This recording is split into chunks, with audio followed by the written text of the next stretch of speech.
Love with God channel. Daily gospel. Mark நற்செய்தியிலிருந்து வாசகம். அதிகாரம் 7, இறைவார்த்தைகள் 1 முதல் 8 மற்றும் 14 முதல் 15 மற்றும் 21 முதல் 23 வரை. ஒருநாள் பரிசேயரும் எருசலேமிலிருந்து வந்திருந்த மறைநூல் அறிஞர் சிலரும் அவரிடம் வந்து கூடினர். அவருடைய சீடருள் சிலர் தீட்டான, அதாவது கழுவாத கைகளால் உண்பதை அவர்கள் கண்டார்கள்.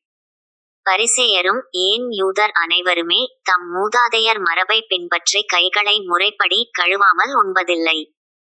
சந்தையிலிருந்து வாங்கியவற்றை கழுவிய பின்னரே உண்பர். அவ்வாறே கிண்ணங்கள், பரணிகள், செம்புகள் ஆகியவற்றை கழுவுதல் போன்று அவர்கள் கடைப்பிடிக்க வேண்டிய மரபுகள் இன்னும் பல இருந்தன. ஆகவே பரிசேயரும் மறைநூல் அறிஞரும் அவரை நோக்கி, சீடர் மூதாதையர் மரபுப்படி நடவாமல் தீட்டான கைகளால் உணவு அருந்துவதேன் என்று கேட்டனர். அதற்கு அவர், வெளிவேடக்காரர்களாகிய உங்களைப் பற்றி எசாயா பொருத்தமாக இறைவாக்கு உரைத்திருக்கிறார். இம்மக்கள் உதட்டினால் என்னை போற்றுகின்றனர், இவர்கள் உள்ளமோ என்னை விட்டு வெகு தொலையில் இருக்கிறது. மனித கட்டளைகளை கோட்பாடுகளாக கற்பிக்கின்றனர். இவர்கள் என்னை வழிபடுவது வீண் என்று அவர் எழுதியுள்ளார். நீங்கள் கடவுளின் கட்டளைகளை கைவிட்டு மனித மரபை பின்பற்றி வருகிறவர்கள் என்று அவர்களிடம் கூறினார்.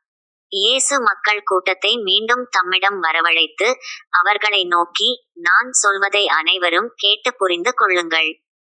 வெளியே இருந்து மனிதருக்குள்ளே சென்று அவர்களை தீட்டுப்படுத்த கூடியது ஒன்றுமில்லை. மனிதருக்கு உள்ளே இருந்து வெளியே வருபவையே அவர்களை தீட்டுப்படுத்தும். ஏனெனில் மனித உள்ளத்திலிருந்தே பரத்தைமை, களவு, கொலை, விபசாரம், பேராசை, தீச்செயல், வஞ்சகம், காமவெறி, பொறாமை, பழிப்புரை, செருக்கு, மதிகேடு ஆகியவற்றை செய்ய தூண்டும் தீய எண்ணங்கள் வெளிவருகின்றன. தீயனவாகிய இவை அனைத்தும் உள்ளத்திலிருந்து வந்து மனிதரை தீட்டுப்படுத்துகின்றன என்றார். இது ஆண்டவர் வழங்கும் அருள்வாக்கு. இறைவா உமக்கு நன்றி.